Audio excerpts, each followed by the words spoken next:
Hello everyone, welcome back to our cell biology complete course. आज हम start करने वाले एक बहुत important topic, types of cells and introduction to prokaryotic cell. अगर आप नीट, बीएससी, टीजीटी, पीजीटी या किसी भी बायोलॉजी एग्ज़ाम की प्रिपरेशन कर रहे हैं तो ये लेक्चर आपके लिए बहुत इंपॉर्टेंट है। लेक्चर के एंड तक आपको सारे कंसेप्ट क्लियर हो जाएंगे। तो इस लेक्चर में हम पढ़ेंगे टाइप्स ऑफ सेल्स, उसके बाद definition of prokaryotic cell, then उसकी एग्जाम्पल्स को देखेंगे और फिर कैरेक्टरिस्टिक्स ऑफ प्रोकैरियोटिक को डिस्कस करेंगे एंड फाइनली प्रोकैरियोटिक सेल के मेजर कंपोनेंट को हम समझेंगे। तो चलिए सबसे पहले सेल्स के टाइप देखते हैं। Types of cells. दुनिया के सारे लिविंग ऑर्गेनिजम्स की सेल्स को ब्रॉडली दो कैटेगरीज में डिवाइड किया जाता है। First is prokaryotic and then is second is eukaryotic cells. अब सबसे बड़ा डिफरेंस क्या होता है? प्रोकैरियोटिक सेल्स में ट्रू न्यूक्लियस नहीं होता, जबकि यूकैरियोटिक सेल्स में न्यूक्लियस क्लियरली मेम्ब्रेन से सराउंडेड होता है। प्रोकैरियोटिक सेल्स में सिंपल और प्रिमिटिव होते हैं। यूकैरियोटिक सेल्स कंपैरेटिवली एडवांस और कॉम्प्लेक्स होते हैं। बैक्टीरिया प्रोकैरियोटिक सेल्स की एग्जाम्पल है। Plants, animal, fungi eukaryotic cells की एग्जाम्पल है। आज के लेक्चर में हम फोकस करेंगे सिर्फ प्रोकैरियोटिक सेल्स पे। तो स्टार्ट करते हैं with introduction to prokaryotic cells. सबसे पहले डेफिनेशन को समझते हैं। प्रोकैरियोटिक सेल एक प्रिमिटिव सेल होता है जिसमें ट्रू न्यूक्लियस और मेम्ब्रेन बाउंड ऑर्गेनल्स एब्सेंट होते हैं। इसका जेनेटिक मटेरियल जो होता है साइटोप्लाज्म में एक स्पेशल रीजन में प्रेजेंट होता है जिसे हम न्यूक्लियोइड कहते हैं। अब वर्ड प्रोकैरियोटिक का मीनिंग को समझ लेते हैं। प्रो का मतलब होता है बिफोर या प्रिमिटिव और कैरियन का मतलब होता है न्यूक्लियस। इसलिए प्रोकैरियोटिक का लिटरल मीनिंग हुआ बिफोर न्यूक्लियस, राइट? यानी ऐसे सेल्स जहाँ ट्रू न्यूक्लियस डेवलप नहीं हुआ। इनके मेजर एग्जाम्पल्स है बैक्टीरिया, साइनोबैक्टीरिया या blue green algae. Blue green algae को ही साइनोबैक्टीरिया ही होते हैं, मतलब उसे बोला जाता है। ठीक है। Next is the characteristics of prokaryotic cells. First, primitive and simplest cellular organization. सबसे पहली कैरेक्टरिस्टिक्स बोलता है कि ये है कि प्रोकैरियोटिक सेल्स का सबसे प्रिमिटिव और सिंपलेस्ट सेल्स माना जाता है। प्रिमिटिव का मतलब ये नहीं कि ये वीक और या यूजलेस है। प्रिमिटिव का मतलब ये है कि ये इवोल्यूशन के दौरान सबसे पहले डेवलप हुए सेल्स हैं। साइंटिस्ट मानते हैं कि लगभग 3.5 मिलियन ईयर्स पहले सबसे पहले प्रोकैरियोटिक सेल्स ही अर्थ पर आए थे। इनका स्ट्रक्चर बहुत सिंपल होता है। इनके अंदर कॉम्प्लेक्स ऑर्गेनल्स और कंपार्टमेंट्स नहीं होते, इसलिए इन्हें सिंपलेस्ट सेलुलर ऑर्गेनाइजेशन कहा जाता है। Second is lack a true nucleus, genetic material is present in a nucleoid region. It means कि इनमें ट्रू न्यूक्लियस नहीं होता। यूकैरियोटिक सेल्स में डीएनए एक मेम्ब्रेन से गिरे हुए न्यूक्लियस के अंदर होता है, लेकिन प्रोकैरियोटिक सेल्स में डीएनए किसी मेम्ब्रेन के अंदर इंक्लोज नहीं होता। डीएनए साइटोप्लाज्म्स के एक स्पेसिफिक रीजन में प्रेजेंट होता है, जैसे कि हमने पढ़ा न्यूक्लियोइड जिसे कहते हैं। थर्ड कैरेक्टरिस्टिक्स बहुत इंपॉर्टेंट है।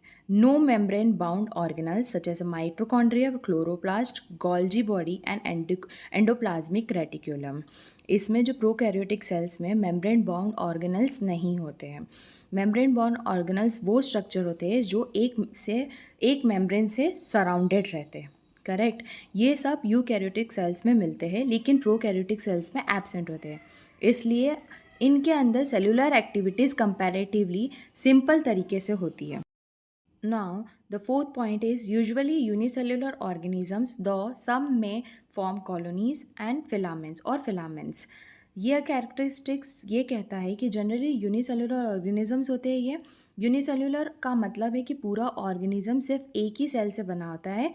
एक सिंगल बैक्टीरियल सेल खुद ही रेस्पिरेशन, न्यूट्रिशन, ग्रोथ और रिप्रोडक्शन जैसे सारे फंक्शन परफॉर्म कर लेता है। यानी एक ही सेल पूरा ऑर्गेनिज्म का काम करता है। करेक्ट। लेकिन कुछ बैक्टीरिया कॉलोनीज या फिलामेंट्स भी बना सकते हैं। कॉलोनी का मतलब है बहुत सारा कॉलोनीज, जो सारे बैक्टीरियल सेल का ग्रुप। एंड फिलामेंट्स का मतलब है सेल की चेन या थ्रेड लाइक अरेंजमेंट, थ्रेड जैसा अरेंजमेंट रहता है। Fifth is small in size, generally ranging from 0.1 to 5 micrometer.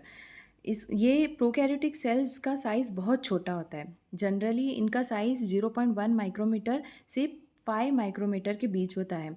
आपको आइडिया देने के लिए एक ह्यूमन हेयर की थिकनेस देख लेते हैं। लगभग 70 टू 100 माइक्रोमीटर होती है, करेक्ट। यानी एक बैक्टीरियल सेल ह्यूमन हेयर से कई गुना छोटा होता है। इस वजह से इन्हें नेकेड आई से भी नहीं देखा जा सकता। इन्हें ऑब्जर्व करने के लिए माइक्रोस्कोप की ज़रूरत पड़ती है। छोटा साइज होने से एक एडवांटेज भी है, न्यूट्रिएंट्स और गैसेस का ट्रांसपोर्ट जल्दी होता है और ग्रोथ रेट भी फास्ट होती है। Next, 70S ribosomes are present for protein synthesis. इसमें प्रोटीन सिंथेसिस के लिए 70S राइबोसोम्स प्रेजेंट होते हैं। Next, cell wall is usually present and provide shape and protection. Cell wall usually present होती है जो प्रोटेक्शन और शेप प्रोवाइड करती है। Next, plasma membrane performs multiple functions including respiration and ATP synthesis. Plasma membrane respiration और ATP synthesis जैसे important function perform करती है। Next, cell division occurs mainly by binary fission. इसमें जो भी सेल डिवीजन होता है वो बाइनरी फिशन के थ्रू होता है, दैट इज़ असेक्सुअल रिप्रोडक्शन से होता है। यानी एक सेल जो दो आइडेंटिकल डॉटर सेल्स में डिवाइड हो जाता है। ओके। नेक्स्ट, फ्लैजेला, पिली and fimbriae may be present for locomotion and attachment. इसमें कुछ बैक्टीरिया में फ्लैजेला, पिली एंड फिम्ब्रे भी प्रेजेंट होते हैं। फ्लैजेला मूवमेंट के लिए होता है, पिली एंड फिम्ब्रे अटैचमेंट के लिए होता है। नेक्स्ट इज प्लाज्मिड में आकर कैरिंग एडिशनल जेनेटिक इन्फॉर्मेशन। कई बैक्टीरिया में प्लाज्मिड भी मिलते हैं। ये एक्स्ट्रा सर्कुलर डीएनए मॉलिक्यूल्स होते हैं जो एडिशनल जेनेटिक इन्फॉर्मेशन कैरी करते हैं। नेक्स्ट, रिप्रोडक्शन इनका असेक्सुअल होता है, बट जेनेटिक रिकॉम्बिनेशन जो होता है में अकर through conjugation, transformation and transduction के थ्रू होता है। Last, metabolically diverse, autotrophic, heterotrophic, aerobic, anaerobic, photosynthetic और क्यूमोसिंथेटिक। इसमें मेटाबॉलिज्म की बात अगर करते हैं तो प्रोकैरियोटिक जो होते हैं वो बहुत डाइवर्स होते हैं। ये ऑटोट्रोफिक भी हो सकते हैं, हेटरोट्रोफिक भी हो सकते हैं, एरोबिक और एनारोबिक भी होते हैं। अब कुछ इंपॉर्टेंट एग्जांपल्स देखते हैं। सबसे पहले एग्जाम्पल है साइनोबैक्टीरिया या ब्लू ग्रीन एल्गे। ये फोटोसिंथेटिक प्रोकैरियोट्स होते हैं। ये फोटोसिंथेसिस करके ऑक्सीजन रिलीज करते हैं। दूसरा एग्जाम्पल है माइक्रोप्लाज्मा। माइक्रोप्लाज्मा बायोलॉजी में बहुत फेमस है क्योंकि ये नॉन स्मॉलेस्ट लिविंग सेल्स में से एक माना जाता है। और सबसे इंटरेस्टिंग बात है कि माइक्रोप्लाज्मा के पास सेल वॉल नहीं होती, इसलिए इसका जो शेप होता है वो फिक्स्ड नहीं होता रहता। Now the last is the major components of prokaryotic cell. अब हम प्रोकैरियोटिक सेल के कंपोनेंट को समझेंगे, मेजर कंपोनेंट को समझेंगे। सबसे पहला होता है सेल वॉल। सेल वॉल ये प्रोटेक्शन और शेप प्रोवाइड करता है। उसके अंदर प्लाज्मा मेम्ब्रेन होती है, ये सिलेक्टिव बैरियर की तरह काम करती है। ट्रू न्यूक्लियस एब्सेंट होता है, लेकिन डीएनए न्यूक्लियोइड रीजन में प्रेजेंट रहता है। प्रोटीन सिंथेसिस के लिए 70S राइबोसोम्स प्रेजेंट होते हैं। माइटोकॉन्ड्रिया और मेम्ब्रेन बाउंड ऑर्गेनल्स एब्सेंट होते हैं। कुछ बैक्टीरिया में प्लाज्मिड भी प्रेजेंट होते हैं और कुछ में कैप्सूल या स्लाइम लेयर होती है। कुछ में फ्लैजिला मूवमेंट के लिए और पिली अटैचमेंट के लिए भी मिलते हैं। स्टोरेज के लिए इंक्लूजन बॉडीज़ भी प्रेजेंट सकती है।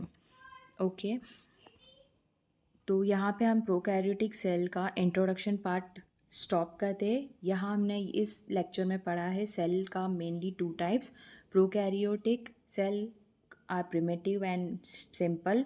True nucleus is absent in prokaryotic and major components को हमने आइडेंटिफाई किया। नेक्स्ट लेक्चर में हम cell envelope of prokaryotic cell पढ़ेंगे, जहाँ पे हम glycocalyx, cell membrane and plasma membrane का थोड़ा बहुत ओवरव्यू देखेंगे।